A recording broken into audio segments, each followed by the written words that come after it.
नमो अर्हन्ताणम्। नमो सिद्धाणम्।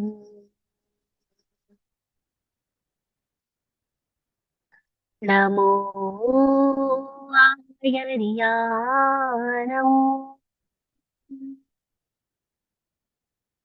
नमो वज्रायाणम्।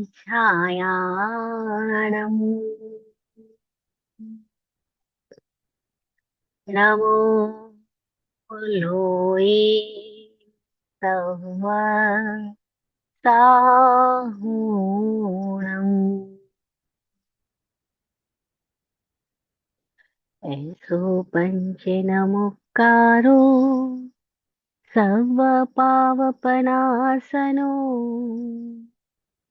मङ्गलारं च सव्येशम् पठमं हवै मङ्गलम्।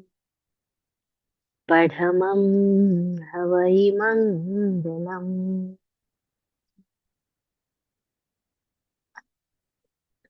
गुरु के ज्ञान का टीका मेरे मस्तक पे लग जाए।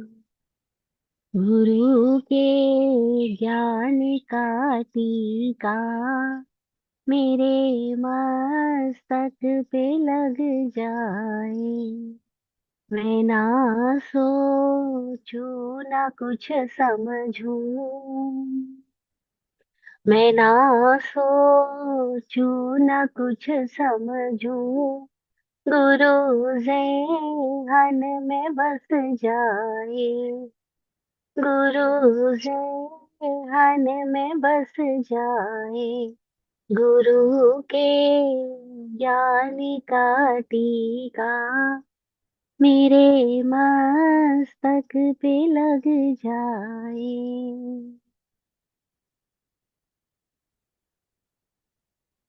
अनंत उपकारी चरम तीर्थंकर साक्षात प्रभु समण भगवान महावीर स्वामी को भावमय वंदन नमन। चतुर्विद तीर्थ को प्रणाम। श्लोक में मौजूद समस्त दिव्य शक्तियों, समस्त गुरु शक्तियों को नमन।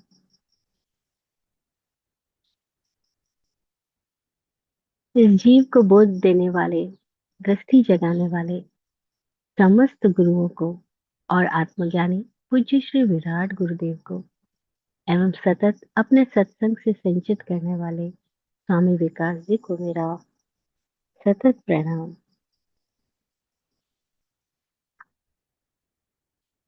तत्वार्थ अधिगम सूत्र के रचयिता वाचक उमा स्वाति जी को प्रणाम।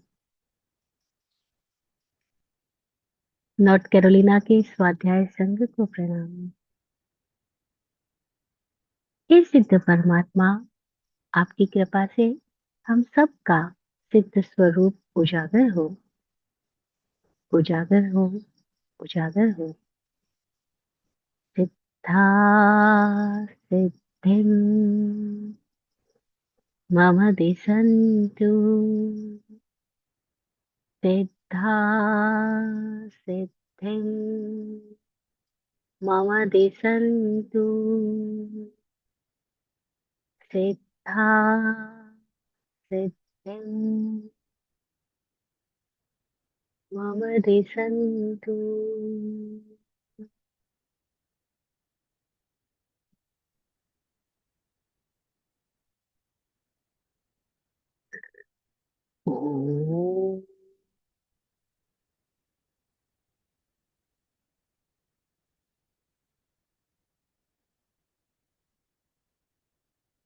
ओम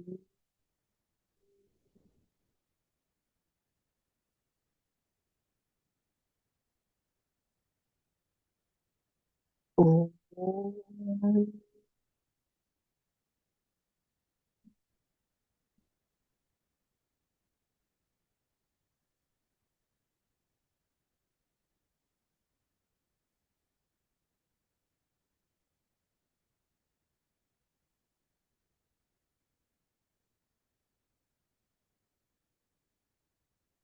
जय हो। हम्म।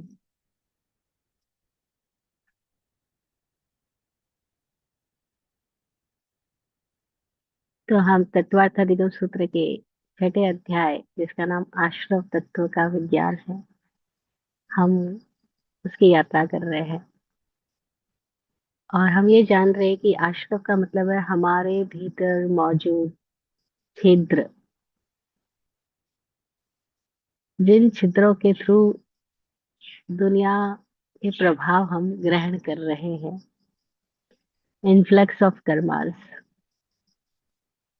हम इस प्रभावों वाली दुनिया में जी रहे हैं, जहाँ चारों ओर से निरंतर प्रभावों की आ, बौछारें हम पर गिर रही है, प्रभावों की धाराएं बह रही है। भीतर चल रही एक स्वभाव की धारा। अभी हम उसमें निमज्जित नहीं हुए, डूबे नहीं, उसके साथ हम जुड़े नहीं, एकाकार नहीं हुए। क्यों? क्योंकि हमारा सारा ध्यान जो है वो भीतर पे नहीं है, स्वाध्याय हो नहीं रहा, स्वभाव में हम उपस्थित नहीं हुए। तो फिर हम कहाँ जा रहे हैं? प्रभाव में। दो ही जगह है, स्वभाव या प्रभाव कह दो या विभाव कह दो, एक ही बात है। तो हम प्रभावों में यानी विभावों में लगातार विचरण कर रहे हैं। कैसे हम बाहरी चीजों से अप्रभावित हो जाए? उसके दो रास्ते हैं। एक तो प्रभावों के दरवाजे बंद कर दो। दूसरा, अपने स्वभाव में इतने गहरे बैठ जाओ कि प्रभाव आपको छू ना सके। कौन सा आसान है?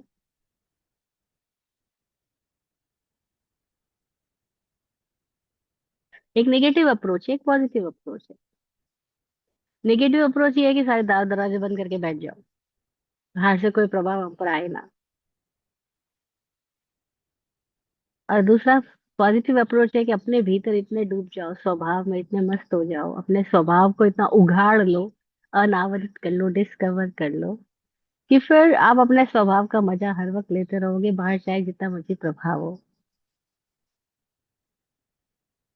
कृष्ण, महावीर, बुद्ध, लाउजू, ओशो, ऐसे समस्त ज्ञानियों ने हमें ये मार्ग दिया कि अपने स्वभाव को उगाड़ लो। प्रभाव से बचने में कहाँ तक बचोगे? क्योंकि प्रभाव तो चारों ओर है, इसलिए बच नहीं पाओगे। तो स्वभाव को उगाड़ो। पर साइमल्टेनियसली जब तक स्वभाव नहीं उगड़ रहा है, तब तक प्रभावों से यथा संभव होश पूर्वक उसमें गुजरते जाओ। जाना तो पड़ेगा, ऑफिस जाना तो पड़ेगा, लोगों के बीच में, सोसाइटी में, क्लबों में, सब स्थितियों के बीच में आपको गुजरना पड़ेगा। लेकिन कैसे? होश से उसमें से गुजरते जाओ और अपने स्वभाव को उगाड़ते जाओ। दोनों काम एक साथ करते जाओ। क्योंकि एक क्षण भी हम प्रभाव से बच तो नहीं सकते। तो कैसे हम स्वभाव को जगाते जाएं? उस दिशा में हमारी दृष्टि लगातार खुद पर टिकी रहे। तो बार बार दृष्टि को लौटाना होगा, जिसको प्रत्याहार बोला, प्रतिसंलीनता बोला। पतंजलि योग सूत्र प्रत्याहार बोलते हैं, और भगवान महावीर 12 तत्वों में जिसको प्रतिसंलीनता बोलते हैं, कि बार बार खुद की ओर लौटा लाना। जैसे इंद्रियां, मन बाहर जाने को आतुर रहेगी वो तो, लेकिन जैसे ही आपको होश आए, तुरंत अपने भीतर दृष्टि बाहर जाएगी, दूसरे को पढ़ने लगेगी, दूसरे की जांच पड़ताल करने लगेगी। लौटा के खुद में ले आना, बार बार लाना होगा। बार बार अपना अध्याय करना होगा। सज्जा यम्मी रहो सया, तो अध्याय में सतत रत रहे। सतत रत रहे का मतलब क्या हो? सतत अपनी दृष्टि को खुद पे लाता रहे, खुद को ही पढ़ना है। तो स्वभाव को उगाड़ना और प्रभाव से बचना, दोनों हमको साइमल्टेनियसली करना होगा। पर ज्यादा जोर इस बात पे रखो कि कैसे स्वभाव को उगाड़ा लिया जाए, कैसे स्वभावस्थ हुआ जाए, कैसे खुद में ठहरा जाए। कोई भी घटना आई, केंद्र पे आ जाओ, अपने केंद्र पे आ जाओ। जैसे छोटा बच्चा होता है ना, जरा को उसका तंग करता है, छेड़ता है, मम्मी के पास, मम्मी की गोद में जाना होता है उसको, या पापा की गोद में जाना होता है। तो बच्चा जानता है जल्दी से अपने केंद्र के पास चला जाऊं, फिर मैं सुरक्षित हूँ। अगर मैं पापा की गोद में बैठ गया, अब मुझे कोई नहीं छेड़ेगा, मम्मी की गोद में बैठ गया, अब मुझे कोई तंग नहीं कर सकता। तो वो अपने केंद्र पे जाता है। मम्मी पापा उसके जीवन में भी केंद्र बने हुए हैं। साधक को ये समझना होता है कि उसके साथ कोई भी स्थिति आए वो तुरंत अपने केंद्र पे आ जाए।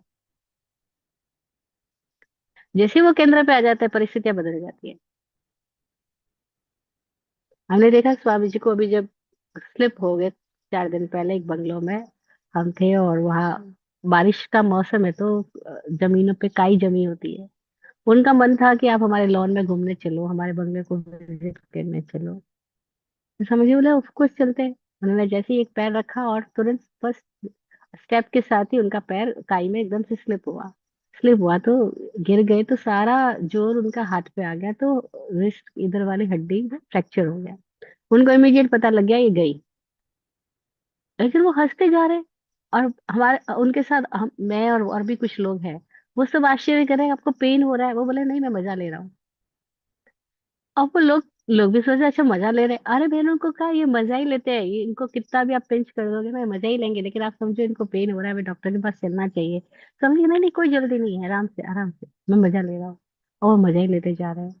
उसके बाद वो गाना गा रहे हैं, उसके बाद वो सबके साथ बात कर रहे हैं, और डॉक्टर के पास जाने में जरा भी उन्होंने उतावल नहीं दिखाया, और हम लोग कर रहे हैं अरे प्लीज आप चलो। फिर हम डॉक्टर के पास लेके गए। तो डॉक्टर पूछता है कि कैसे, वो बोलते डॉक्टर साहब आई एम नॉट पेशेंट, मैं मजा कर रहा हूँ, आप बताओ आप कैसे। तो हम सब ने बोला हमें आश्चर्य होता है आपको देख के। स्वामी जी बोले हमें आश्चर्य होता है आपको देख के, कि आप लोग क्यों इतने उतावल हो जाते हो, आप लोग क्यों बेचैन हो जाते हो। अरे कुछ भी हो जाए हमारा मजा कम कैसे हो सकता है। तो ये स्थिति कैसे आ गई उनकी जिंदगी में, क्योंकि वो अपने केंद्र पे केंद्रस्थ है। तो प्रभाव तो चारों ओर से आते हैं, लेकिन प्रभावों में वो विचलित नहीं होते, क्योंकि उनके भीतर छिद्र नहीं रहे, वो अपने स्वभाव में निमज्जित हुए, स्वभाव में बैठ गए, स्थित हो गए। तो क्या होता है कि अब पीड़ाएं तो आती है, कष्ट तो आते हैं, परिस्थितियां तो आती है। कोई मान देता है, कोई अपमान देता है, कोई गाली गलौज करता है, कोई धक्का मारेगा, कोई फूलमाला पहनाएगा, कोई आपके बारे में अनर्गल कुछ भी बातें करेगा। There are so many situations in the life. लेकिन अगर हमको अपने केंद्र पे आना बैठना आ गया, तो कोई भी सिचुएशन हमको प्रभावित नहीं कर सकती है। ये सीखने के लिए हम तत्वार्थ अधिगम सूत्र समझ रहे हैं। और ऑब्जेक्ट शुड बी क्लियर। कि हम ये तत्वार्थ अधिगम सूत्र को सुन क्यों रहे हैं, क्यों समझना चाह रहे हैं। क्योंकि हम भी उस स्थिति में आना चाह रहे हैं जहां पर कि दुनिया का कोई भी स्रव, कोई भी प्रवाह हमें प्रभावित ना कर सके। हम अपने केंद्र में केंद्रस्थ हो सके। इसके लिए हम समझ डेवलप करने के लिए तो सुन रहे हैं, लेकिन प्रयोग खुद को ही करने होंगे। हम में से हर किसी को इंडिविजुअल एक्सपेरिमेंट अपने लाइफ के साथ करना होगा। अगर हमने वो एक्सपेरिमेंट करने सीख लिया और उस दिशा में हम बढ़ गए, तो रिजल्ट हमारे सामने आएगा कि फिर चाहे कोई स्थिति आएगी हमें हिला ना पाएगी। क्यों महावीर का नाम महावीर रखा गया? कि कोई कान में कील भी ठोक के चला जाए, कोई पैरों के बीच में अग्नि जला करके अपना खाना भी पका करके चला जाए, तो भी उनको कोई विचलित नहीं कर सका। और कोई सुंदर स्त्रियां उनके चारों ओर लिपटने की कोशिश भी कर ले, तो भी उनको कोई प्रभावित नहीं कर सका, डिगा नहीं सका। तो हर अनुकूल और प्रतिकूल परिसह और उपसर्गों के बीच में जो तटस्थ रह पाए, तो उसको देख करके सारे लोगों ने, देवताओं ने, सबने बोला अरे ये तो महावीर है। साधारण वीर नहीं है, साधारण योद्धा नहीं है, ये महावीर है। इससे बढ़ के और कोई वीरता क्या हो सकती है, कि जो हर स्थिति के अंदर जिसको हम डिगा ही नहीं पाए, विचलित ही नहीं कर पाए, वो महावीर हुए। तो हम अपने आप को उनसे जोड़ते हैं कि हम महावीर की संतान है, हम महावीर की धारा में बढ़ रहे हैं, विकसित हो रहे हैं। तो हमें ये जो विज्ञान समझने को मिल रहा है वो इसीलिए मिल रहा है कि कैसे हम भी उस स्थिति में आ जाए कि हम प्रभावों से प्रभावित न रहें, इतने स्वभाव को उगाड़ सके, इतने स्वभाव में केंद्र में, हम अपने केंद्र को पहले खोजना होगा हमें, कि हमारी इस जीवन धारा का, इस जीवन ऊर्जा का जो हमारे शरीर में बह रही है लगातार, उसमें हमारा केंद्र क्या है, हमारा स्थान कहाँ है। एक बार हम अपने स्थान पर बैठ गए, फिर राजा अपनी गद्दी में बैठ गया और उसका राज्याभिषेक हो गया, फिर तो बस उसका ऑर्डर मान्य होगा। इस राजा का राज्याभिषेक हो जाए, हम सब राजा है और हम सबके लिए राजगद्दी तैयार है। अस्तित्व चाह रहा है हमारा राज्याभिषेक करना। एग्जिस्टेंस हर क्षण हमारा वेलकम कर रहा है, आओ हम तुम्हारा राज्याभिषेक करें। लेकिन हम ही है जो अपनी राजगद्दी में बैठने को तैयार नहीं है। हम ही कभी इधर भागे कभी उधर भागे।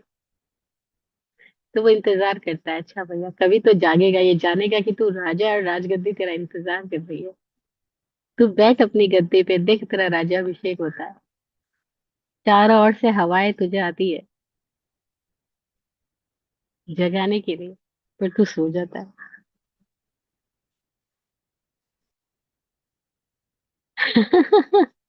तो जब भी कोई निमित्त आता है, तो ज्ञानियों ने, अनुभवी लोगों ने हमें सिखाया हर निमित्त को धन्यवाद देना।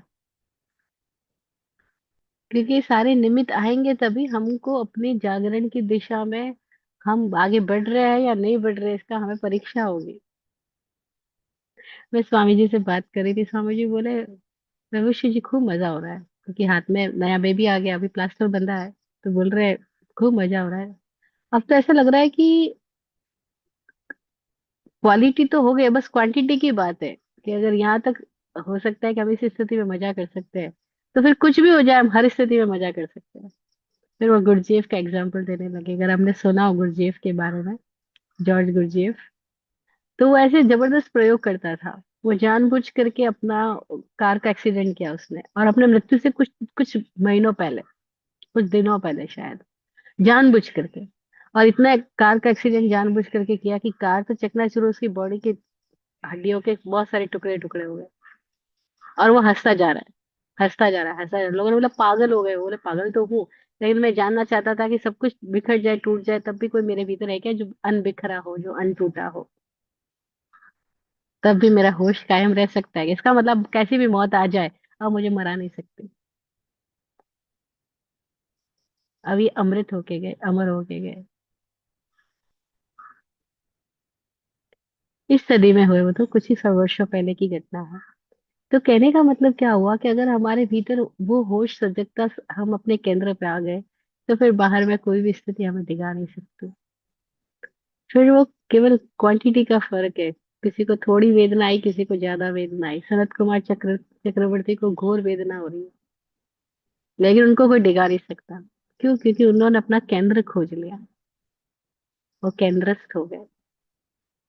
तो हम सबको अपने साथ कुछ प्रयोग करने ही होंगे, अदरवाइज हमारी जिंदगी ऐसी चली जाएगी, हम हवा में आए हवा में गायब हो जाएंगे। यूं ही आए यूं ही चले जाएंगे। तो कैसे अपना केंद्र खोज ले, तो फिर हमारा भी राज्याभिषेक हो जाए, राजगद्दी पे हम विराजमान हो जाए। फिर हम अपने स्वामी हो।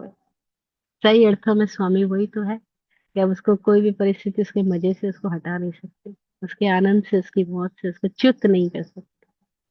वही नाथ है, इसलिए हमने सारे तीर्थंकरों के नाम के आगे नाथ और स्वामी लगाया। पार्श्वनाथ, आदिनाथ, नेमिनाथ, मुनीश्वरत स्वामी, महावीर स्वामी। ये पूरी परंपरा खुद का नाथ बनने की है, खुद का स्वामी बनने की है, खुद का मालिक हो जाने की है, खुद का राज्याभिषेक खुद कर लेने की है।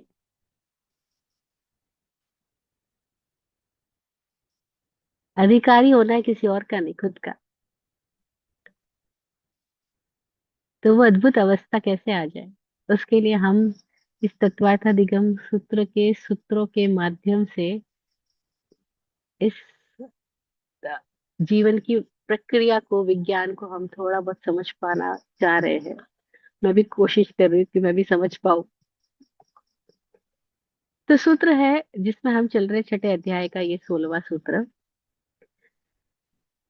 पिछले सेशन में हमने जाना था, शिखर जी के सेशन से पहले वाले सेशन में। सूत्र कहता है कि बहवारंभ परिग्रहत्वं च नारकस्यायुषः। ये 16वां सूत्र हमने लास्ट सेशन में किया था, कि बहुत आरंभ और बहुत परिग्रह से नरक आयुष्य होता है। आयुष्य मतलब क्या? आयु, आय, इनकम। हमने किसकी इनकम की, किसके साथ हमने घनीभूत रूप से संबंध जोड़ा। आई यू, आई मीन्स इनकम। ऊ, ऊ जुड़ गया, ऊ मतलब घनीभूत। जब चीजें कोई बहुत गहराई ले लेती है तो उसको ऊ से जाना जाता है, कि अब वो चीजें घनीभूत हो गई है, इकट्ठी हो गई है ना। तो आयु का मतलब क्या है, कि हमने किसकी इनकम की, किसके साथ अपने आप को घनीभूत रूप से जोड़ लिया है। तो हमने कौन सी गति की इनकम की है, तो कहा नरक आयु, नरक की इनकम कर ली है। नरक की इनकम कर ली मतलब दुखों की इनकम कर ली है, मतलब अंधेरे की इनकम कर ली है। मतलब जो मन को अच्छा ना लगेगा उस स्थिति की हमने आ, संबंध जोड़ लिया, उस स्थिति को हमने आह्वान कर लिया है, उस स्थिति को हमने कमा लिया है, उस स्थिति को हमने पा लिया है, तो उसको बोले नरक आयु, है ना। अब ये नरक आयु कैसे हुई, तो का बहु आरंभ, यानी बहुत उठापटक करने से। बहुत उठापटक किया, आदमी चुप बैठा ही नहीं है, प्राणी शांत रहा ही नहीं है। ये लगातार उठापटक मचाए जा रहा है, मचाए जैसे धमाल कर रहा है ना। धुरंधर बन गया धमाल करने में। और ये लगातार हर स्थिति के अंदर उठापटक। अब देखो ना, कई लोग होते हैं इतने लड़ाकू होते हैं, उनको कहीं ले जाके बिठा दो, वहां लड़ाई करना शुरू कर देंगे। वो प्लेन में बैठे हैं तो एयर होस्टेस के साथ झगड़ा कर लेंगे, पायलट के पास झगड़ा करने पहुंच जाएंगे। उनको किसी लाइन में खड़ा कर दो, वो वहीं झगड़ा करना शुरू, झगड़ालू ही है वो, आरंभी है, उठापटकी है। उनको एकदम शांत वातावरण में ले जाके बिठा दो ना, वो वहां पर भी उठापटक करेंगे। वो चुप बैठ ही नहीं सकते। उनको हलचल करने की, शोरगुल मचाने की इतनी गहरी उनके भीतर वो आदत और संज्ञा हो चुकी है, कि उनको आप कोई भी पवित्रतम स्थान में ले जाके बिठा दो, पवित्रतम लोगों के बीच में बिठा दो, आप उनको कैसा माहौल दोगे, वो हर माहौल को बिगाड़ने में एकदम धुरंधर है। क्या करोगे, आरंभी है ये आदमी, ये शांत बैठ ही नहीं सकता। अब ऐसा व्यक्ति को अगर आरंभी तो है ही, और फिर इसको कोई पोस्ट पे बिठा दो, बस फिर तो वो संयुक्त राज्य अमेरिका की हालत कर देगा।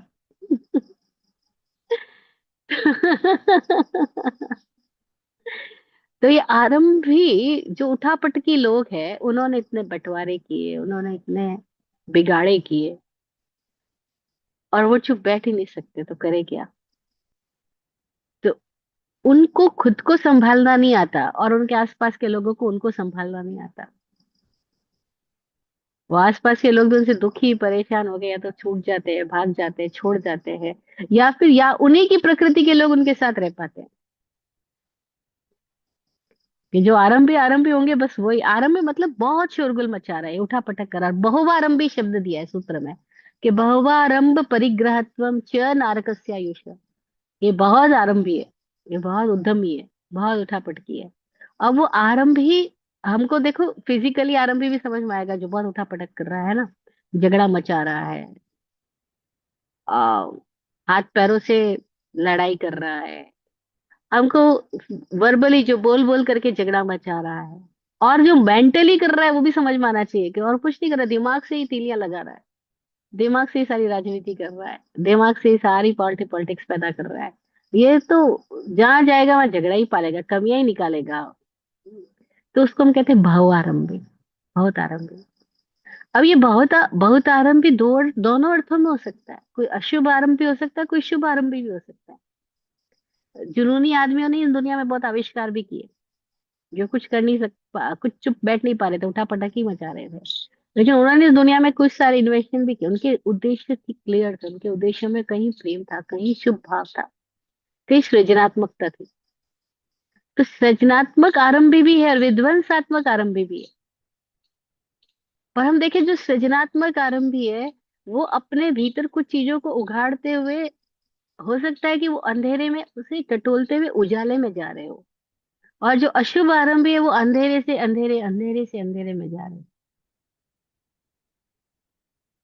तो उठापटकी होना किसी अर्थों में सही भी हो सकता है, अगर आपके भीतर में सृजनात्मकता है, अगर आपके भीतर में इंटेंशंस में प्रेम है, क्लैरिटी है, शुद्धता है, बड़ी गजब की बात होगी कि वो सृजनात्मकता आपको संगीतमय बना देगी। लेकिन जो विध्वंसात्मकता है, जो डिस्ट्रक्टिव नेचर है, वो आपको शोरगुलमय बना देगा।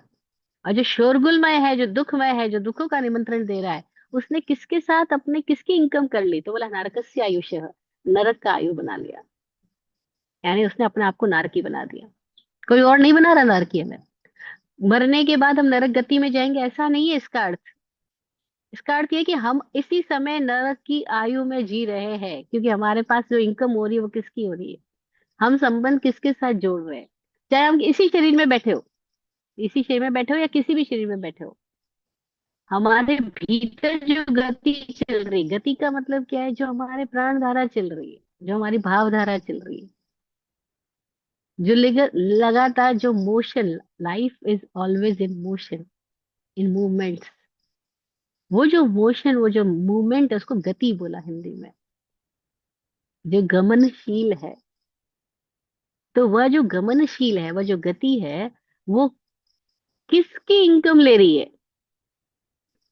आयु किस, कौन सी आयु में है? तो बोला नरक, न अर्क। स्वर्ग नहीं है, सुख नहीं है, सूर्य नहीं है, अर्क नहीं है, नरय रति नहीं है, प्रतिकूलता है। उसको प्रतिकूलता में, दुख में जीने की इतनी गहरी आदत हो गई है कि वो हर जगह दुख ही दुख को देखता है। और मैं देखती हूँ लोग बुद्धों के पास रह करके भी कैसे दुखी रहते हैं। वो बुद्धों में भी कमियां निकाल रहे होते हैं। कैसे लोग नहीं थे जो गौतम बुद्ध या महावीर के पास बैठे थे और लगातार उनकी ही आलोचना किए जा रहे थे। वो महावीर पे भी ये आरोप लगा रहे थे कि महावीर पक्षपाती है, क्योंकि इनके मुंह से इंद्रभूति गौतम का नाम निकलता है, इनकी नजरें बार बार इंद्रभूति गौतम की तरफ जाती है, हमारी तरफ क्यों नहीं आती है? महावीर पक्षपाती है। वो वहां भी आरंभ करेंगे, वो वहां भी उठापटक, वहां भी दुख ही पैदा करेंगे। या वो बुद्ध के पास बैठे हो देवदत्त की तरह, या महावीर के पास रहे हो गौशालक की तरह, या जीसस के पास रहे हो जुदास की तरह।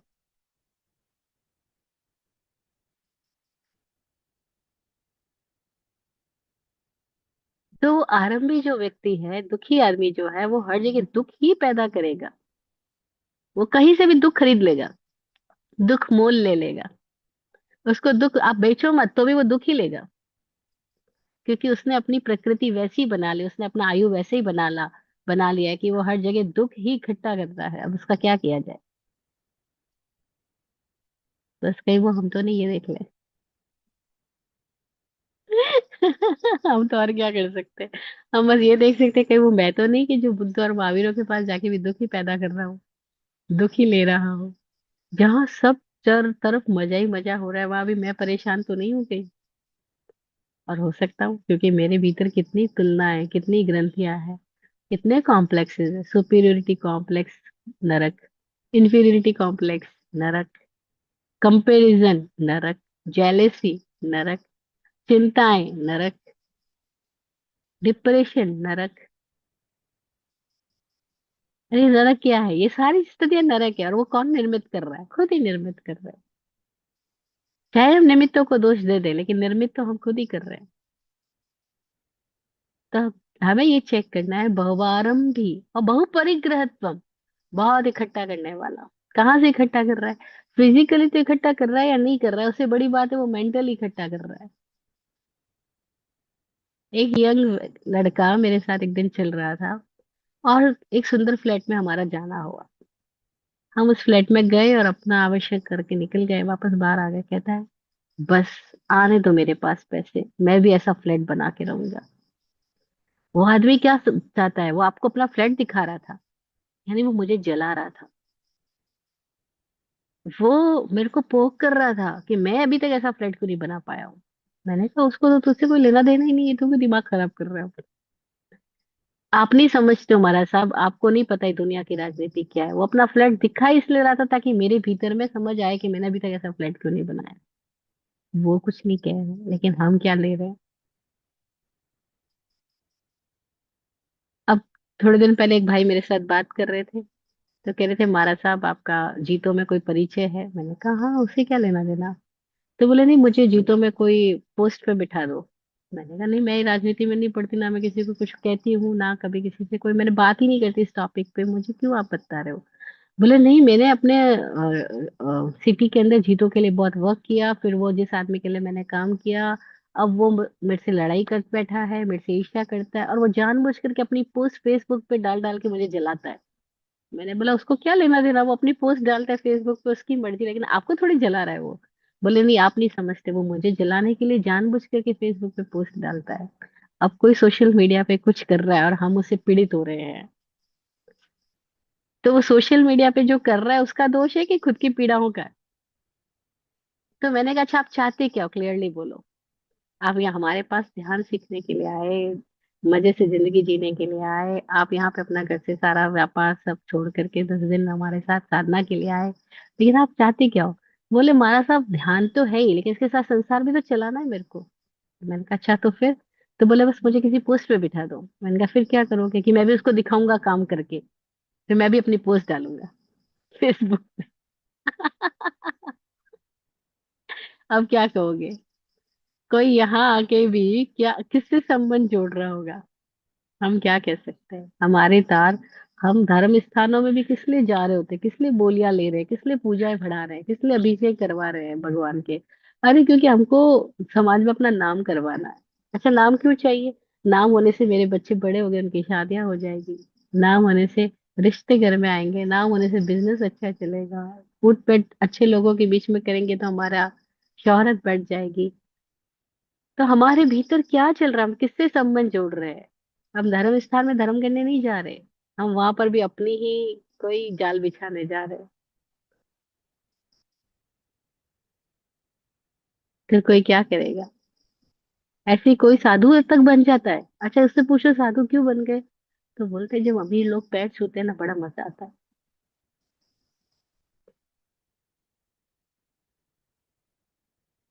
जब ये बड़े बड़े अमित जी जैसे लोग ये आते हैं और आके कहते हैं अरे खम्मा गड़ी अंधा था हमारा, ये वो, हमें इतना मजा आता है ये कहने में, देखो अमेरिका से लोग हमारे दर्शन के लिए आते हैं। तो बताओ कितना। अब वो बहुवा रंबी बहु परिग्रहत्वम, अब उसके पास में पैसे की कुछ नहीं है, लेकिन उसका परिग्रह कैसा है देखो। तो परिग्रह का संबंध वस्तुओं के संग्रह से नहीं है। भगवान ने नहीं कहा वत्थु संग्रहेण परिग्रहो, उन्होंने कहा न सो वत्थु संग्रहेण परिग्रहो मुच्चा परिग्रहो बुद्धो। ये जो आदमी मूर्छित है ना, बेभान है, ये परिग्रह है। उन्होंने कहा मुच्छा परिग्रहो बुद्धो, मूर्छा परिग्रह कही गई है। इस पर सूत्र पे जरा गौर करना, बहुत ध्यान देना। अदरवाइज अब तक भी लोग यही समझते हैं कि संग्रह करना परिग्रह है। और फिर क्वेश्चन भी उठाते हैं कि क्या जैन धर्म जो है वो हमें ग्रोथ करने से रोकता है? वो नहीं चाहता कि हम इकोनॉमिकली, फाइनेंशियली, हम इंडस्ट्रियल वाइज, हम फाइनेंशियल वाइज, हम सब चीजों में ग्रो करें। तो अगर हम जैन धर्म के सिद्धांतों को फॉलो करते तब तो हमें बस 4 जोड़ी कपड़े और 2 रोटी में संतोष कर लेना चाहिए। तो वो भारत की अर्थव्यवस्था के लिए तो एकदम ही खराब है, वो अमेरिका की ग्रोथ के लिए तो एकदम ही खराब है, फिर ये जैन धर्म का हम कैसे फॉलो कर सकते हैं? लोग ऐसा भी क्वेश्चन मार्क लगाते हैं, और फिर इसके ऊपर भी अपनी किताबें छापते हैं। और मैं हंसती हूँ कि उन्होंने परिग्रह को समझा ही नहीं। और फिर ये साधु संत लोग प्रवचन में कहते हैं लोगों को कि तुम ये बिजनेस बिजनेस बंद करो, बस धर्म ध्यान करो, तुम ये इसमें कहाँ पड़े हो, ये सब माया साथ नहीं जाएगी। और उसके बाद पता है क्या बोलते हैं? उसके बाद बोलते हैं कि यहाँ पे दान लिखवा दो, यहाँ पे कलश ले लो, यहाँ पे वो मंदिर बनवा लो, जीर्णोद्धार करवा लो। मतलब तुम तो मत कमाओ, पर हमको दे दो, हमारी कमाई होने दो। And people are really foolish. उनको उनका द्वंद ही समझ में नहीं आ रहा, उनकी राजनीति समझ में नहीं आ रही, क्योंकि we all are blind, just like blind. हम सब ने अपने ऊपर चश्मे चढ़ा रखे हैं, गुरु जी ये शब्द बार बार बोलते थे। अरे भी सबने चश्मे चढ़ा रखे हैं, वो देखेंगे तो देखेंगे कैसे, ये चश्मे उतारे तो देखे। ये तो चश्मों पे चश्मे चढ़ाए जा रहे हैं। तो अपना परिग्रह क्या है? महावीर ने नहीं कहा संग्रह परिग्रह है, महावीर ने नहीं कहा ग्रोथ नहीं करना है, महावीर ने कहा मूर्छा परिग्रह है, और मूर्छा भीतर की स्थिति है। मूर्छा का मतलब क्या है कि हम जो है वो हमें पता नहीं, हम बेहोश होके कुछ और ही अपने आप को मान बैठे हैं। हम बेभान है, हमें पता ही नहीं हम हैं क्या। शराबी कैसे शराब पी के अपनी आइडेंटिटी तक भूल जाता है, शराबी कैसे शराब पी करके अपना विवेक भान खो बैठता है, शराबी कैसे उन्मत्त हो जाता है, ऐसे मूर्छित व्यक्ति कैसे होता है, उन्मत्त हो जाता है, प्रमादी हो जाता है। मूर्छा में यानी बेभान हो गया, अनकॉन्शियस है, उसको अपना होश ही नहीं कि वो है क्या, अपने आपे में वो है ही नहीं। तो उसको परिग्रह कहा भगवान ने, मूर्छा परिग्रह। अब जो मूर्छित है, जो मोहित है, वो शरीर में मोहित है, कपड़ों में मोहित है, संग्रह में मोहित है, तो उसका मोह से उसको जगाना है। जाग गया तो उसको खुद को ही पता लग जाएगा। हम क्या करवाते हैं, हम कहते हैं संग्रह छोड़ के भाग जाओ, घर छोड़ के चले जाओ, तो आप अपरिग्रही हो गए। हम कहते हैं अरे इन्होंने संसार तो छोड़ दिया। भाई आम लोगों की मान्यता क्या होती है कि जो कपड़ों में है, चाहे वो गहरे कपड़ों में है, चाहे वो सफेद कपड़ों में है, चाहे वो दिगंबर है, वो इन्होंने संसार छोड़ दिया, हमसे तो महान है ये। आदमी ऐसे ही सोचता है। उसको नहीं पता कि उन्होंने संसार कहाँ छोड़ा। मूर्छा है तो संसार छूटा ही नहीं। अब वो मूर्छा चाहे सफेद कपड़ों में हो, चाहे काले, चाहे पीले, चाहे गहरे कपड़ों में हो, मूर्छित है तब तक वो परिग्रही ही है। और फिर हो सकता है तुम्हें चार लोगों की चिंता, उन्हें तो अपने समाज की चिंता है। जब मेरी दीक्षा हुई और कुछ समय में मुझे समाज की स्थितियां समझ आने लगी, मैंने बोला अपने गुरुजी को, यहाँ तो बहुत सारी सासुएं बैठी है भाई, घरों में तो एक आध सासू का सामना करना होता है, तो हर सोसाइटी में सासू ही सासू है। और हर सोसाइटी वाले चाहते हैं हमारा सब ऐसे नहीं ऐसे होने चाहिए, ऐसे नहीं ऐसे करने चाहिए, वैसे। सभी लोग कंडीशंस अपनी रखते, अपने रूल्स और रेगुलेशंस हमको फॉलो करवाना चाहते हैं। तो ये सासुएं नहीं हुई क्या? गुरुजी बहुत हंसे बहुत हंसे कि वैभवी जी क्या बोलती है। मैंने कहा देखो यहाँ पे हर कोई सब बंधन में डालना चाहता है, सब सास हुई सास में बैठी। गुरु जी बोले बिल्कुल सही है, अगर तुम होश में आ गई तो तुम पर कोई प्रभाव नहीं पड़ेगा, तुम भयभीत हो गई तो ये सब डराने के लिए बैठे हैं यहाँ पे। और उन्होंने हमें वे आउट दिखाया। The way out is the way in. And मजा हो गया। अब सास में कुछ भी बोले, हमारे कानों में हमने तो ईयरफोन डाल दिए। तो मूर्छा कपड़ों बदलने से नहीं छूट जाती है। मूर्छा घर परिवार का त्याग कर देने से या वस्तुओं का त्याग कर देने से नहीं बढ़ जाती है। लोग बोलते हमने वस्तुओं का मर्यादा कर ली। अरे वस्तुओं की मर्यादा अच्छी बात है, मूर्छा हटी कि नहीं हटी? अभी भी प्रदर्शन की भावना तो वही है, अभी भी छुपाव की भावना तो वही है, अभी भी प्रतिक्रिया तो वही खड़ी है। अभी भी चीजों से ही अपना लगाव है। हम आप अपने आप को देखते किससे है, हम लोगों को तोलते किससे है? हम लोगों को उनकी डूइंग और उनकी हैविंग से तोलते हैं। हम बोलते हैं तो 100 करोड़ का आदमी है भाई। तो ये हमारी मूर्छा है। हम आदमी को वस्तुओं से तोल रहे हैं, हम आदमी को उसके संग्रह से तोल रहे हैं, हम आदमी को अमीर और गरीब में बांट रहे हैं। देखो ना कितने जो घरों में हम रहते लोगों के और समाजों में रहे, हम संस्थाओं में रहे, हमने क्या देखा कि जो वहां की साफ सफाई करने वाले लोग हैं, जो हाउस होल्ड लोग हैं, उन लोगों के प्रति तो लोग ऐसे बिहेव करते हैं जैसे कि वो आदमी नहीं है, जैसे कि वो मशीनें हो, जैसे हमको उनको यूज करना है, पे करना है और इग्नोर करना है।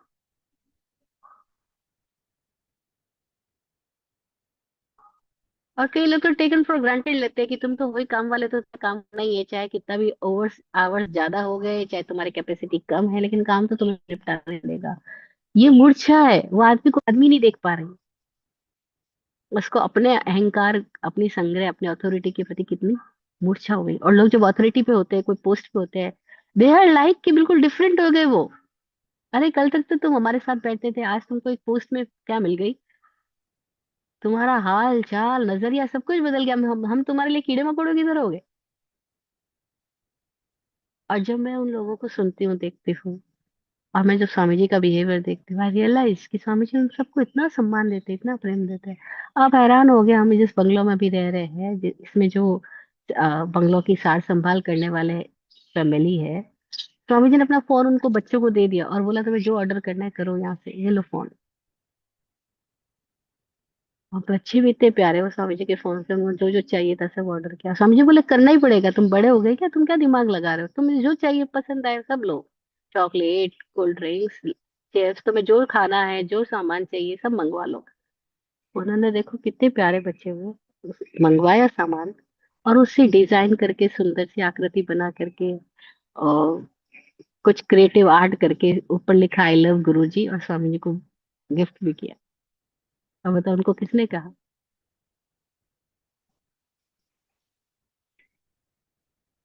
लेकिन ऐसे रेयर लोग हैं जिनको मैं देखती हूँ कि वो हर इंसान के साथ उतने ही प्रेमपूर्ण है, उतने ही ओपन है।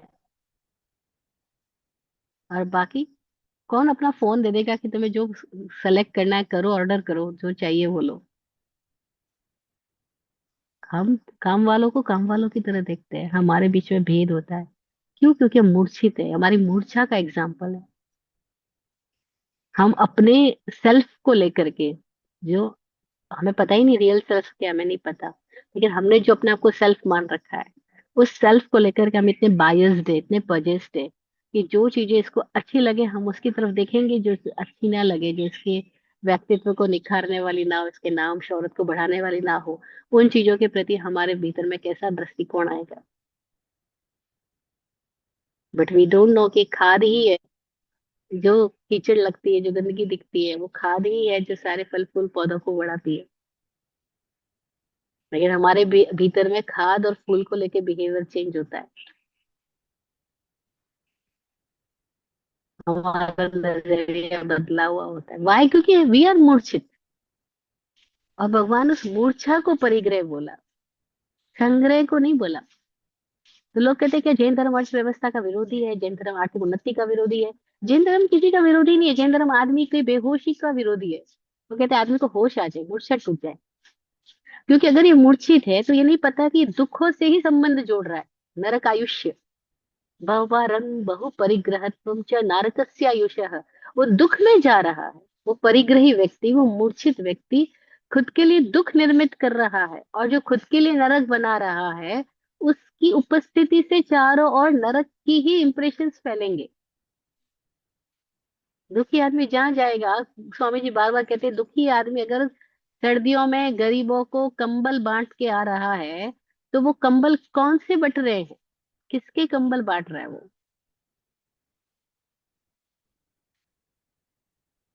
हमें लग रहा है हम तो गरीबों को कंबल बांट के आए भाई। अरे तुम दुखी हो तो तुम दुख के ही कंबल बांटोगे। दुखी आदमी से अगर खाना भी गया किसी की थाली में, तो दुख का खाना गया है, सुख का खाना नहीं गया है। परेशान आदमी, पीड़ित आदमी, अतृप्त आदमी, डिस्टर्ब्ड आदमी, नरक आयुष्य के साथ कनेक्टेड आदमी, वो जो करेगा उसमें नरक ही फैलाएगा। वो कंबल बांट के भी दुख ही फैलाएगा। झगड़ालू आदमी दान भी देगा तो मंदिरों में झगड़ा ही पनपेगा। चलो, मंदिरों में झगड़ा क्यों आ रहा है? क्योंकि दान कौन दे रहा है? कौन इन पदों पे बैठा हुआ है? कौन यहाँ पे आ रहा है? वो जो झगड़ा जिसके अंदर भरा पड़ा है, वो झगड़ालू आदमी जो कंट्रीब्यूट करेगा, वो झगड़े का ही कंट्रीब्यूशन होगा, पैसे का नहीं होगा। और हम प्रसन्न लोगों की दुनिया नहीं बना पा रहे, हम दुखी लोगों की दुनिया बना रहे। इसलिए दुनिया ज्यादा से ज्यादा नरक होती जा रही है इन दिनों। क्योंकि हर कोई दुखी है, बहुत पैसा कमा के भी दुखी तो दुखी है आदमी ना। उसकी दुख की क्वालिटी में क्या चेंज हुआ? हाँ, क्वांटिटी वाइज हो सकता है कि कोई 100 रुपए का गरीब दुखी है और कोई 100 करोड़ का गरीब दुखी है। वो 100 करोड़ में भी दुखी है और कोई 100 में भी दुखी है, तो दुख की क्वालिटी तो उसकी सेम है, दुखी है। क्वांटिटी अलग अलग हो सकती है। 100 कमाने वाले के दुख की क्वांटिटी अलग हो सकती है, 100 करोड़ के दुख की क्वांटिटी, लेकिन दुख क्वालिटी वाइज दुख तो दुख ही है। और सब कुछ करके, हम सब कुछ बना करके, जो जो हमें लोगों ने बताया हमने वो सब कुछ कर लिया। किसी ने कहा डिग्री ले लो, किसी ने कहा शादी कर लो, किसी ने कहा बच्चे कर लो, किसी ने कहा नाम कर लो, किसी ने कहा दान कर लो। हमने सब कुछ कर लिया, जो साधु संतों ने, जो समाज ने, जो लोगों ने कहा। स्टिल क्या हम हमारे दुखों से मुक्त हो गए? नरक आयुष्य टल गया? टल गया मतलब मर के नरक नहीं, अब भी नरक है। हमें इस बात का ध्यान रखना होगा कि नरक आयुष्य को ये नहीं मर के नरक में जाएंगे, फिर हम कहते हैं हमें क्या पता, हम नरक में कभी गए होंगे तो हमें याद नहीं, जाएंगे तो हमें पता नहीं, तो हमें नरक से लेना देना क्या। तो एक साधु ने कहा ऐसा ऐसा करोगे तो नरक में पड़ोगे। तो सारे लोग प्रवचन सुन के बोले हाँ नरक में पड़ेंगे। एक युवक ने उठ के पूछा, महाराज जी आप कह रहे हो कि नरक में पड़ोगे, और आपने ये भी कहा अनंत जन्म हम ले चुके हैं, तो इसका मतलब हम पहले भी नरक में गए होंगे। तो वो महाराज जी जो पट्टे पे प्रवचन कर रहे थे ना, बोला हाँ पहले अनंत बार हम नरक जा चुके हैं। युवक बोला वाह, थैंक गॉड। ये क्या हुआ कि जो पहले गए अभी याद नहीं है, तो आगे जाएंगे तो किसको पता। कम से कम अभी तो मजे करो। तो साधु बोला, घोर नास्तिक हो तुम, मिथ्यात्वी हो, मिथ्या दृष्टि हो। तुम्हें नहीं पता कि तुम नरक में गए थे, और तुम्हें नहीं पता कि तुम नरक में जाओगे। अरे भैया, मैं उस साधु को मिली, उस युवक को मिली, मैंने कहा महाराज जी ये लोग यहाँ पे आपका प्रवचन सुनने इसलिए आते हैं कि दुनिया भर के तनावों से मुक्त हो सके। आप इनको और नया तनाव दे देते हो कि तुम नरक में जाओगे, सड़ोगे, गलोगे, मरोगे, जलोगे, वहां कढ़ाई में तले जाओगे, भुने जाओगे। वो ये सुनने यहाँ नहीं आए हैं। और आपको क्या लग रहा है कि नरक का मतलब पास्ट या फ्यूचर में है? तो बोले हाँ जी, पास्ट में और फ्यूचर में नरक। अभी तो मनुष्य बने हुए हैं। मैंने कहा यही तो गलत समझ है हमारी। अभी हम इस शरीर से मनुष्य में है, लेकिन हमारी जो गति है वो शरीर पे नहीं है। गति हमारी भीतर की गति है, भीतर की स्थिति है। और जब भी हम स्ट्रेस में है, पीड़ा में, दुख में, हम नरक में ही है, हम उसी के आयु में जी रहे हैं। और यही जब घनीभूत हो जाता है तो हमें उस स्थिति में फ्रिज कर देता है, उस स्थिति में ले जाता है। जैसे साल भर लोग बहुत सारा बिजनेस करते हैं, लेकिन जब लास्ट में बैलेंस शीट बनती है तो उनको पता लगता है कि अब क्या हुआ, नेट प्रॉफिट हुआ या नेट लॉस हुआ। पर वो नेट प्रॉफिट नेट लॉस जो 31 मार्च पे डिसाइड हो रहा है, वो 31 मार्च पे नहीं बना है। वो साल भर के ट्रांजेक्शन का रिजल्ट है। तो हमें वर्ष भर के ट्रांजेक्शन के प्रति सावधान होना होगा। मैंने उस युवक को बोला तुम ठीक कह रहे हो, तुम अभी मजे में रहो, और मजे का मतलब वास्तविक मजा लो, वास्तव में सुखी रहो। तुम भूत की चिंता तुम्हें पता नहीं, नरक के नरक में पहले गए थे याद नहीं, जाएंगे याद नहीं, लेकिन अभी तो नरक मत बनाओ। अभी देखो तुम्हारी स्थिति फैलने वाली है या सिकुड़ने वाली है।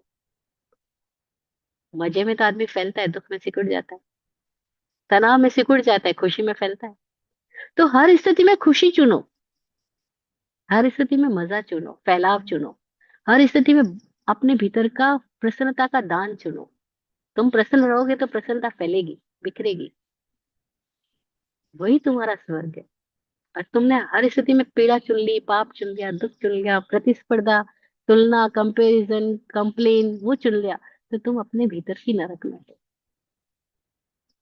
भगवान महावीर ने भविष्य के लिए नरक की बात नहीं करी कि तुम भविष्य में नरक में जाओगे। वो बोले इत्थ खलु नरय। आचारांक सूत्र के पहले अध्याय में ये सूत्र आता है कि एस खलु ग्रंथे, एस खलु मोहे, एस खलु नरए, इच्छितम गढ़िए लोए, जमीनम वीरूव रूवे हिम अपाणे। ये सूत्र कह रहा है, ये जो एस खलु ग्रंथे, ये जो ग्रंथियां है ना हमारे भीतर कॉम्प्लेक्सेस, एस खलु मोहे यही मोह है, एस खलु नरय यही नरक है, इच्छतम गढ़िए लोए, इसी में जो लोक है वो गढ़ा हुआ है, ग्रथित है, गूथा हुआ है, फंसा हुआ है।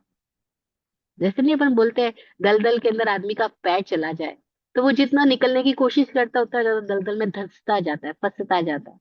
तो भगवान कह रहे हैं कि ये जो ग्रंथियां हैं यही नरक है, यही मोह, इसी में लोक ग्रंथित है। और विरुव रुवे हिम, बहुत बहुत तरह की है, ना ना किसको कैसे किसी तरह की कॉम्प्लेक्सेस है। नहीं जैसे वो कह रहे हैं फेसबुक पे मेरे लिए पोस्ट डाल रहे हैं, ऐसे ही लोग मेरी पोस्ट देख के भी कहते हैं ये हमारे लिए पोस्ट डाल रहे हैं क्या, ये हमको चिढ़ा रहे हैं क्या, ये हमारे के साथ, ये खुद की जिंदगी के साथ क्या कर रहे हैं हमारे साथ। तो उनको बोलते तुम परेशान क्यों हो रहे हो, मैं पोस्ट डालू कुछ भी, इससे तुमको परेशानी लेने की क्या जरूरत है। तुम अपना मजा करो। लेकिन लोगों को क्वेश्चन है सबसे, किसी को कोई, अब कॉलेज में जाने वाले लड़के लड़कियों की बातें सुनो आप इतने हैरान होगे। वो दूसरे को ही देख देख के जलते जा रहे हैं। उसने ऐसा खरीदा मुझे भी ऐसा खरीदना, उसने वो किया मुझे भी, उसने स्मोक किया तो मुझे भी स्मोक करना, उसने शराब पी तो मुझे भी शराब पीनी। अरे तुम अपने मजे में आओ, तुम दूसरा का मत जो तुलना करो, उसकी अनुसरण मत करो, लेकिन इसका कौन समझेगा। हम प्रभावों की दुनिया में, हमें स्वभाव की बात कहाँ समझ में आएगी। हम प्रतिस्पर्धा की दुनिया में है। हम हर जगह कंपटीशन कर रहे होते हैं। गुरु जी कहते थे प्रतियोगिता नहीं, संयोगिता अपनाओ। प्रतियोगिता एक दूसरे की टांग खिंचाई करके अपने को आगे बढ़ाना। सहयोगिता है सब साथ चलना, एक दूसरे के सहयोग से जिंदगी जीना। सब काम एक आदमी नहीं कर सकता, सब में अलग अलग क्वालिटीज है। तो हम सब कैसे साथ में फले फूले आगे बढ़े। सहयोगिता की दृष्टि अपनाओ, नहीं तो प्रतियोगिता की दृष्टि क्या होगी, खुद को मारेगी। पुराने लोग बोलते थे कि होड़ा होड़ गोड़ा फोड़। मतलब होड़ा होड़ी जो करेगा, देखा देखी जो करेगा, वो अपने घुटने फोड़ेगा। तो होड़ा होड़ी मत करो, क्यों, नरक है ये। तो किसी समय ऐसा मौका आया, उस साधु से भी बात हुई, उस युवक से भी बात हुई, देन आई रियलाइज कि हमको गलत दृष्टि से सिखाया गया। हमको यही और बच्चे, छोटे छोटे बच्चों को सिखाया जा रहा है कि नरक का वर्णन, वो नरक का चित्र दिखाते हैं, वीडियो बना। अब तो एआई आ गया, तो जमाने में बहुत आसानी से वीडियो बन जाता है। तो वो दिखा रहे हैं कि कैसे कढ़ाई में तले जाते हैं, भुने जाते हैं। अरे ये सब हमको मेंटल प्रोजेक्शन दिखा दिया गया, वो कहीं बाहर कढ़ाई नहीं है जिसमें तले भुने जाएंगे। जहाँ कोई जल्लाद नहीं जो हमारे शरीर को काटेगा मारेगा। या हम ही है जो लगातार काट मार रहे हैं। या हम ही है जो अपने आप को कढ़ाई में तल रहे हैं, और हमने अपने दिमाग का बना क्या रखा है। लगातार अपने दिमाग की कढ़ाई में अपने आप को ही तले जा रहे हैं, खुद ही तो टेंशन इकट्ठे किए जा रहे, किए जा रहे, किए जा रहे। वो हमें नरक नहीं दिख रही। और हम कहते हैं किसको पता, जब पुराना नहीं पता तो आगे का क्या पता। अरे आगे का छोड़ो, अभी का देखो। पूरे धर्म को हमने फ्यूचर ओरिएंटेड बना दिया। अभी करोगे तो कल मोक्ष मिलेगा, अभी करोगे तो कल नरक मिलेगी, अभी करोगे तो कल पुण्य मिलेगा, अभी करोगे तो कल स्वर्ग मिलेगा। कल नहीं है, पल है, पल। जो ये पल है उसी में सब कुछ है, नरक भी, स्वर्ग भी और मोक्ष भी। प्लस भी, माइनस भी और न्यूट्रल भी। every moment we have three dimensions, three options to live our life, to choose our life direction. Plus minus zero. If we select minus, our choice, दुख को चुन लो, कहीं भी चुना जा सकता है। If we select plus, our choice, सुख को चुन लो, कहीं भी चुना जा सकता है। इस बगीचे में बिखरे पत्ते देख करके परेशान भी हुआ जा सकता है, और खिले फूलों को देख के खुश भी हुआ जा सकता है। Our choice.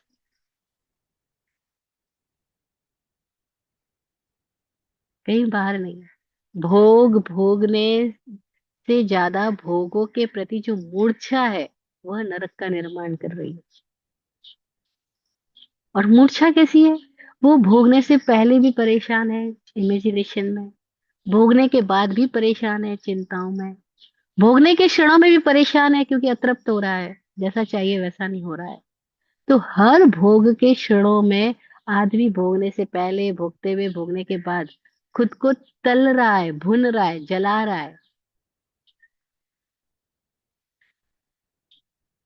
उसके भीतर की पीड़ाएं, अतृप्ति, उसके भीतर की कंपैरिजन, उसके भीतर की ग्रंथियां, वो उसका नरक है। वो हमें दिखाई नहीं दे रहा। और हम कह रहे हैं भोग छोड़ देंगे तो, संसार छोड़ देंगे तो मुक्त हो गए। नहीं, भोग तो भीतर चल ही रहा है। काम वासना तो निरंतर भीतर चली रही है, और वो हमें लगातार अग्नि में जला रही है। और वो ऐसी जबरदस्त जलन है कि जब कोई हमें अनुकूल संयोग नहीं मिलता तब भी हम नरक में है। और जब अनुकूल संयोग हम चाहते हैं, कदाचित मिल भी जाता है, तब भी नरक की आदत इतनी गहरी हो गई है कि उस अनुकूल संयोग में रहते हुए भी हम दुख और पीड़ा ही इकट्ठी कर लेते हैं। हम वहां भी कमियां निकाल लेते हैं। वहां भी हम थैंकफुल नहीं होते कि अरे वाह। वहां भी हम कमियां निकाल के नरक पैदा करते हैं। और जब वो चला जाता है अनुकूल सहयोग, फिर हम रोते, चीखते, चिल्लाते, आर्त ध्यान, रोते ध्यान करते, फिर हम नरक में रहते हैं। तो ज्ञानी कह रहे हैं ये मूर्छा नरक है, ये आरंभ, ये उठा पटकी नरक है, ये शोरगुल मचाना नरक है। और ये नरक आयु के साथ, नरक की इनकम के साथ जो जी रहा है, वह धीरे धीरे उसी में ग्रेजुअली डेवलप होते होते इतना दुख इकट्ठा कर लेगा कि उसके चारों ओर कोई सुख की वर्षा करे या सुख की आवाज भी दे या सुख आकर के घंटी भी बजाए, उसको सुनाई नहीं पड़ेगा, उसको अपना पुराना दुख ही सुनाई पड़ेगा। नहीं, वो गजल गुनगुनाते जगजीत सिंह जी, कौन आएगा यहाँ, कोई ना आया होगा, मेरा दरवाजा इन हवाओं ने बजाया होगा। मतलब अगर दरवाजे पे सुख भी खड़ा है तो हम कहेंगे नहीं, सुख नहीं आ सकता मेरे यहाँ, कौन आया होगा, कौन आएगा यहाँ, मेरा दरवाजा इन हवाओं ने ही बजाया होगा। मेरे भाग्य में कहाँ लिखा है। मैं तो ऐसे ही ग्रह नक्षत्र में पैदा हुआ हूँ। मैं तो दुखी, मेरे किस्मत में ही नहीं है तो मैं क्या करूं, मेरे तो दुखी रहना पड़ेगा। ये जो मानसिकता, ये नरक है, ये ग्रंथियां हैं, ये मोह है, ये मोह ही नरक को बुला। जैसे सूत्रकार कहते हैं, जो सूत्र में शब्द आया बहुआरंभ परिग्रहत्वम च नरकस्यायुषः, तो मतलब ये जो च शब्द है बहु आरंभ और बहु परिग्रह के लिए भी है, और च पिछले सूत्र के साथ भी जोड़ रहा है। जो लास्ट सूत्र हमने किया था इसके पहले वाला, उसके साथ भी ये जुड़ रहा है कि कैसे हम नरक में ही जा रहे हैं। जब तक दर्शन मोह चारित्र मोह है तब तक नरक ही है। और मोह से नरक का निर्माण हो रहा है, क्योंकि मुंह में ग्रंथियां हो रही है। तो जो तले जाएंगे भुने जाएंगे, जिसका डर बिठाया जा रहा है हमारे दिमाग में, छोटे छोटे बच्चों के दिमाग में डर बिठा करके कहते हैं कि अब तुम ये आइसक्रीम खाओगे तो नरक में जाओगे, तुम रात को खाओगे तो नरक में जाओगे, तुम जैन होकर के आलू प्याज खा लोगे तो नरक में जाओगे। वो कहते हैं भगवान जैन ही क्यों हुए, ना ही जैन घर में पैदा होते, ना ही हमको नरक में डालते ये। गलत तरीके से सिखाए गए धर्म का यही अर्थ निकलेगा। ये गलत शिक्षाएं दे रहे हैं। यहाँ तक कि एक साधु को थोड़े दिनों पहले स्वामी जी सुन रहे थे, बाय चांस, अब ये जैन वेश में साधु है, हाँ, स्थानकवासी परंपरा में है, हजारों लाखों लोग उनको फॉलो करते हैं, सोशल मीडिया पे भी, सामने भी, उनके चौमासे में भी बहुत भीड़ होती है। अब वो लोगों को ये सिखा रहे हैं कि दुखी आदमी को देख करके तुम्हारे भीतर दुख की संवेदना होए, वही तीर्थंकर परमात्मा ने उसी को धर्म बोला है। तुम मास कावड़ कर लो, सामायिक कर लो, सब व्यर्थ है, लेकिन अगर तुम दुखी आदमी को देख के दुखी नहीं हुए तो तुम धार्मिक ही नहीं हो। अब उनको ये कहा जाए, उनको समझ ही नहीं है कि धार्मिक होने का अर्थ ये नहीं है कि हम दुखी को देख के दुखी हो। हम तो ऑलरेडी दुखी है ही। जब तक हम अपने दुखों से बाहर ना आए, हमें अपने सुख का खोज ना मिले, अपनी गद्दी ना मिले, तब तक हमारे से जो बटेगा वो दुख ही बटेगा। और कोई दुखी आदमी दूसरों के दुखों को दूर करने जाएगा तो वो क्या दूर करेगा या बढ़ाएगा। दुखी आदमी दूसरों के दुख करने दूर करने जाएगा, वो क्या करेगा, इसको ऐसे समझो, कोई गंदा कपड़ा है और वो पोछा लगाने जाएगा, कोई गंदा कपड़ा है, गंदा पोछा है, और हम कह रहे हैं इससे हमारे फर्श को साफ कर दो, तो वो गंदा कपड़ा फर्श को साफ, गंदे फर्श को साफ करेगा या गंदा करेगा? गंदा ही तो करेगा। तो ये साधु संत सिखाते हैं हमको, परम, और नाम लेते भगवान महावीर का, कुछ भी अपनी बात चलाएंगे, नाम भगवान महावीर का ले लेंगे, कहते हैं, दुखी आदमी को देख करके उसको दुख की दूर करने की जो संवेदना है, उसी को परमात्मा ने धर्म बोला है। वो ऐसे बोल रहे थे साधु। तो स्वामी जी ने वो वीडियो बहुतों को दिखाया, बोले देखो, अब ये साधु को लाखों लोग फॉलो करते हैं, इसको श्रमण संगीत संस्था में कोई उपाध्याय बोल रहा है, कोई कुछ बोल रहा है ना, ये अपने आप को कितना ग्रेट मान रहा है, लेकिन ये जो व्याख्या कर रहा है इसको खुद को ही नहीं पता ये बोल क्या रहा है। धर्म का अर्थ दुखियों के दुख दूर करना नहीं है। धर्म का अर्थ है अपने स्व को जाना, स्वयं को जान लेना। और जब आप अपने केंद्र में होते हो तो आपसे आनंद निकलता है। अब आनंदित व्यक्ति किसी दुखी के पास से भी गुजरा, कुछ करे या ना करे, उससे आनंद ही फैलेगा, दुखी का दुख दूर होगा ही। लेकिन फिर भी वो दुखी आदमी अपने दुख को पकड़े रखे, वो उसकी चॉइस है, क्योंकि यहाँ हर इंडिविजुअल फ्री है, सबकी अपनी इंडिविजुअलिटी है, सबके पास अपनी चॉइस है कि वो दुख को चुने या सुख को चुने। लेकिन जब तक हम दुखी है, हम सोचे हम खुशियां बांट देंगे, पॉसिबल नहीं है। अब देखो, हर घर में जब बातचीत होती है तो लोग बोलते हैं मेरा तो एक ही मकसद होता है, कैसे घर वाले सुखी रहे। मैं तो सबको खुश रखने के लिए ये कर रही हूँ। तो हम मुझसे पूछते हैं आप खुश रखने के लिए कर रहे हो, आप खुद खुश हो? बोले नहीं, मैं कहाँ खुश, मेरी खुशी का तो कोई ख्याल ही नहीं रखता। अरे भाई, जब तुम खुद खुश नहीं हो तो तुमसे जो निकलेगा वो खुशियां कैसे निकल सकती है? तुम खुद दुखी हो और तुम कहते हो नहीं मैं घर वालों को खुश रखना, और घर वाले भी ये कह रहे कि हम उस सबको खुश रखना चाहते हैं। पत्नी से पूछो वो भी यही, पति से पूछो वो, सास से पूछो, सब कह रहे हम दूसरे को खुश रखना चाहते हैं। अरे भाई, तुम खुद खुश नहीं हो तो कितना भी खुश रखना चाहो, तुम्हारे दुख की तरंगे ही बाहर फैलेगी। तो नार की आदमी से नरक ही फैलेगा। और नरक कड़ाव में नहीं, नरक भीतर के कड़ाव में है। और ये डराने की चीज नहीं है, क्योंकि डर इटसेल्फ नरक है।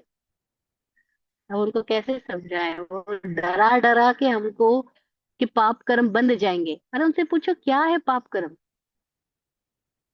एक लड़के ने अपनी माँ से पूछ लिया, अब हर बात पे कहते हो पाप लग जाएगा, पाप लग जाएगा। ये अभी तक कहीं लगा तो नहीं मेरे। कहाँ लग जाएगा, कैसे लग जाएगा? वो लेडी बोलती अपनी बेटे को तो बिल्कुल नास्तिक है, समझता ही नहीं, तेरे को ये सब ऐसे बोलने से भी पाप लगेगा। फिर आखिरकार वो लेडी आई हमारे पास, बोलती है महाराज जी देखो हमारा बेटा ऐसे ऐसे बोलता है कि कहाँ लग गया। मैंने कहा बेटा बेटा बिल्कुल सही बोलता है, आपको डराना नहीं चाहिए। आप बताओ कहाँ लगा, बताओ आप ही बताओ। बोले आप भी नहीं मानते। मैंने कहा नहीं मैं नहीं मानती। बोले आप कैसे महाराज हो, आप मानते ही नहीं हो कि पाप लग जाएगा। मैंने कहा नहीं, पाप लगने वाली चीज नहीं है। फिर मैंने कहा अपने बेटे को ही लेकर आओ, मैं उसी से बात करूंगी, क्योंकि आपसे ज्यादा शायद वो समझ पाए, क्योंकि आपके तो दिमाग इतनी सारी गाथाओं से, थोकड़ों से, शास्त्रों से इतना भरा पड़ा है कि सत्य को सुनने के लिए आप फ्री का हो। आप इस सबको छोड़ करके सुन पाओगे मेरी बात को? अदरवाइज आप मुझे नास्तिक ही बोलोगे, क्योंकि मैं भी कह रही हूँ मानना नहीं कि पाप लग जाएगा। फिर मैंने उस बेटे के साथ बात की। अब इतनी सरल महावीर की वाणी, और हम कहते हैं जो वास्तविक अर्थ है वो तो बहुत कठिन है। अरे कठिन अर्थ तो हमको बता रखे हैं, वास्तविक अर्थ तो बहुत सरल है। लेकिन उन्होंने नरक गति का अर्थ कहा कि हमारे भीतर जो गति चल रही है उसमें हम दुखों में है, हम अंधेरे में है, तो वो नरक में है। और हमारे जो भीतर प्राणों की भावों की धाराएं चल रही है वो प्रसन्नता में है, वो प्रेम में है, वो संगीतमय है, तो हम स्वर्ग में है। और आयु यानी हम किसके साथ संबंध जोड़ रहे हैं, हम किसकी इनकम कर रहे हैं। फिर जो हम इनकम कर रहे हैं बस वैसे धीरे धीरे भीतर के प्राण विचार की गति ही हमारा शरीर की निर्मित करती है, वातावरण की निर्मित करती है। तो इन साधुओं को समझाना बहुत जटिल है। जो कह रहे हैं तुम दुखियों का दुख दूर करो, अरे भाई तुम्हारा ही दुख दूर नहीं हुआ, तुम दुखियों का दुख कैसे दूर कर सकते हो? और अदर ओरिएंटेड धर्म नहीं है। महावीर ने नहीं कहा दूसरों की हिंसा, दूसरों से पाप। उन्होंने कहा अपने भीतर की मूर्छा ही परिग्रह है, मूर्छा ही पाप है। अपनी मूर्छा से जाग जाओ, होश में आ जाओ, तुम क्या हो ये जान लो। जैसे तुमने ये जान लिया कि तुम क्या हो, और उसको जानने के लिए अपने भीतर तो जाना होगा, झांकना होगा। उसके बिना उपाय नहीं, the way out is the way in. तो जो जान जाता है, जो जाग के देख लेता है, वो फिर कह सकता है अरे मैं सोया था, मैं खोया था, मैं ही क्या विचारों से अपने आप को बांध लिया था। जबकि विचार कहीं और है, मैं कहीं और हूँ। शरीर कहीं और है, मैं कहीं और हूँ। वो देख पाता है अपने आप को मन, वचन और काया तीनों से अपने आप को अलग देख पाता है।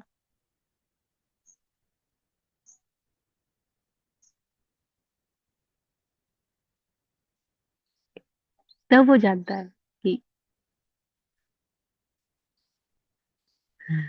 अग्नि जला सकती नहीं, पृथ्वी जमा सकती नहीं, वायु उड़ा सकती नहीं,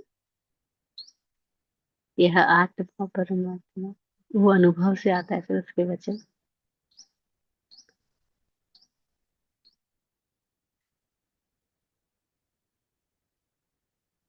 कैसे अपने होश में आ जाए। अन्यथा आरंभी और परिग्रही, बहु आरंभी बहु परिग्रही, अपने जिस की इनकम करता है, जिससे संबंध जोड़ता है, उसका नाम नरकायुष्य है।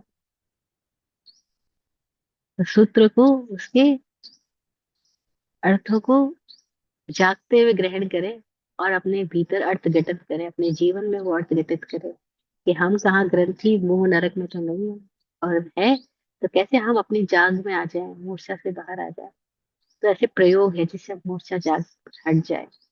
छोटे छोटे प्रयोग हम कुछ हर दिन कर सकते हैं कि आज मैं बोलता हूँ तो होश से बोलूंगा, आज मैं चल रहा हूँ तो होश से चलूंगा, मैं अपना सामान कहीं रख रहा हूँ तो मैं होश पूर्वक चलूंगा, मुझे ख्याल रहे मैं कैसे चल रहा हूँ, ख्याल रहे मैं कैसे रख रहा हूँ। जितना होश सदता जाएगा मूर्छा हटती जाएगी, और मूर्छा हट गई तो तरह छूट गई। तो पाप लगने वाली चीज नहीं है, पाप वो है जहाँ हम मूर्छित है, पुण्य वह है जहाँ हम होश में भरे। और दुखी आदमी दुख दूर करने नहीं जा सकता, वो जाएगा तो दुख को बढ़ावा ही देगा। जैसे ही अज्ञानी आदमी उपदेश भी देंगे तो अज्ञान को ही बढ़ावा दे रहे हैं। डरपोक आदमी लोगों को नरक का डर दिखा रहे हैं, लालची आदमी लोगों को स्वर्ग का लालच दे रहे हैं। ये साधु के कपड़ों में बैठ के भी व्यापारिक बुद्धि से बाहर नहीं गए। ये केवल गणना करना जानते हैं, व्यापार में कैलकुलेशन करते हैं, वो पैसे की करते हैं या अपने प्रवचन में कितने संख्या में लोग आए उनकी करते हैं, कितने फॉलोवर्स बढ़ गए उनकी करते हैं। ये भी उसी नंबर्स के गेम में उलझे हुए हैं।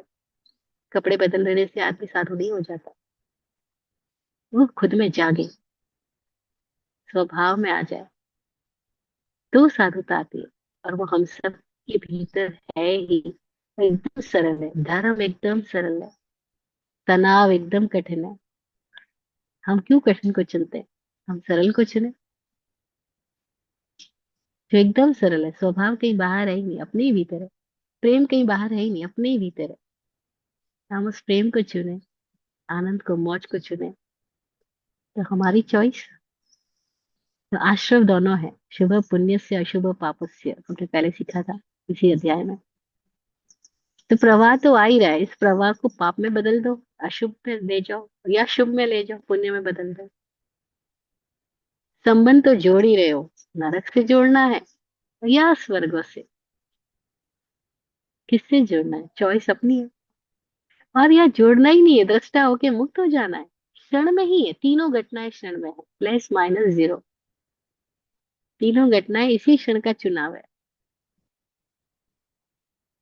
चुनाव नेगेटिव, कॉल्ड नरक पाप, कुछ भी नाम दे दो। चुनाव पॉजिटिव, कॉल्ड स्वर्ग मनुष्य, कुछ भी नाम दे दो। और चॉइसलेस अवेयरनेस, नो चुनाव, मोक्ष। इसी क्षण का स्वभाव मुक्ति है। चॉइसलेस अवेयरनेस, कोई चॉइस नहीं, और जागरूक है, तो इसी क्षण में मुक्त है।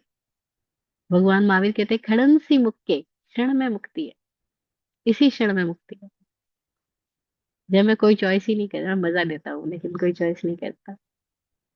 मजा लेना भी भाषा की मजबूरी है, मजे में ही हूँ।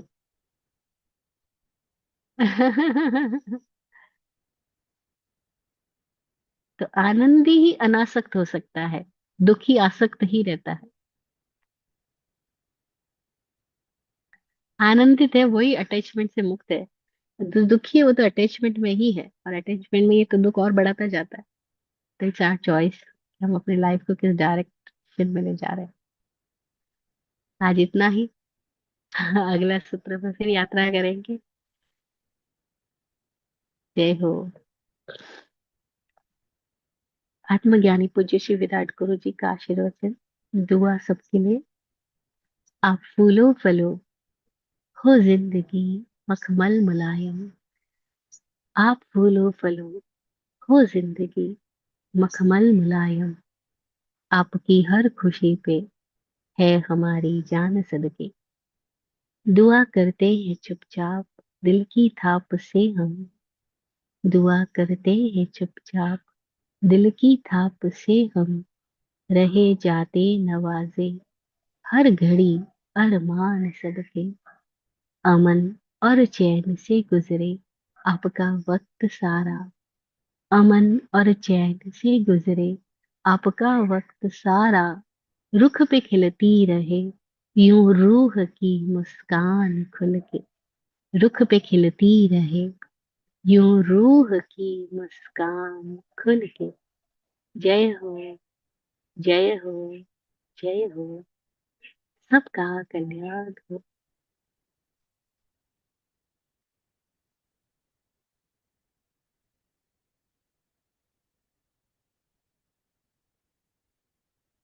जय हो।